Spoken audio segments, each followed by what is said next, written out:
You wrote a book attacking the Wahhabi state, and yet you honor an alliance between the Taliban and the Wahhabi movement. Please explain. I'm very glad that you asked this question. I have never written attacking the Wahhabi religious movement as a religious movement.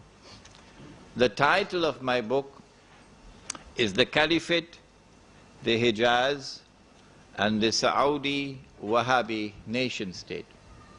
You are the one who has done me the disservice, and I hope that you may recognize that you have done me a disservice by putting into my mouth what I have not said.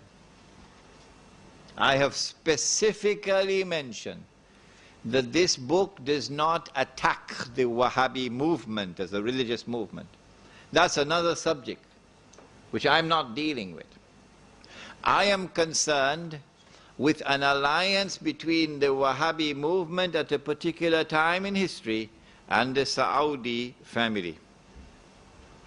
That alliance proceeded to betray Islam in a monstrous betrayal.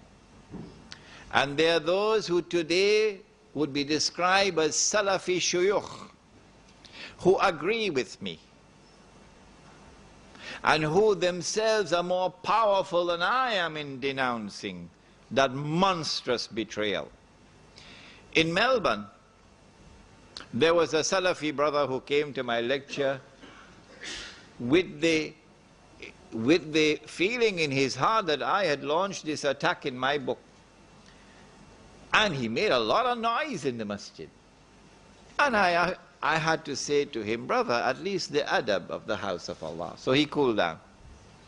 And then he listened to the whole lecture. And he understood the lecture better than the rest. And he was smiling and laughing and enjoying the lecture. And in the lecture I mentioned the name of Sheikh Safar al-Hawali. And I honored that Sheikh as a great Sheikh.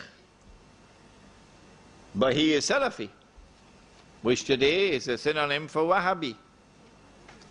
At the end of the lecture, he came to me and he hugged me. And he said to me, you know something? I am the student of Sheikh Safar. And there is an amazing similarity between his thought and yours. And I want you to come to my home and have dinner. Yes. I have denounced the alliance between the Wahhabi movement and the Saudi family, which led to the destruction of the Khilafah and which prevented the re-emergence of the Khilafah to this day, and which made of the Arabian Peninsula, Jaziratul Arab, a client state of Uncle Sam. That I denounced. And there are many Salafi sheikhs today who are in prison in Saudi Arabia because they're doing the same thing that I do. And they are my brothers. We differ on certain religious issues, but we are brothers. And when we fight to liberate the Holy Land, we're going to be fighting shoulder to shoulder.